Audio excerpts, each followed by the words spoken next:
இன்னைக்கு நம்ம இஞ்சி மிட்டாய் பண்ண போறோம். இஞ்சி எடுத்து அதோட தோல் சீவிக்கலாம். இப்போ அதை கிரைண்ட் பண்ணி தண்ணி சேர்க்காம அதை ஃபில்டர் பண்ணிக்கலாம்.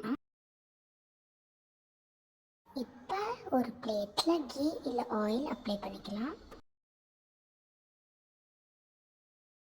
இப்போ ஒரு பேன் எடுத்துக்கலாம். கொஞ்சமா சர்க்கரையை கொட்டிக்கலாம். கோல்டன் ப்ரௌன் ஆனோன்னா அதில் நம்ம இஞ்சி சாறை சேர்த்துக்கலாம். இப்போ அதில் கொஞ்சமாக லெமன் சேர்த்துக்கலாம். 1 ஸ்பூன் ஹனி. இப்போ நம்ம ஆயில் அப்ளை பண்ணியிருக்க பிளேட்டில் இதை ஊற்றிக்கலாம். நம்ம இஞ்சி மிட்டாய் ரெடி.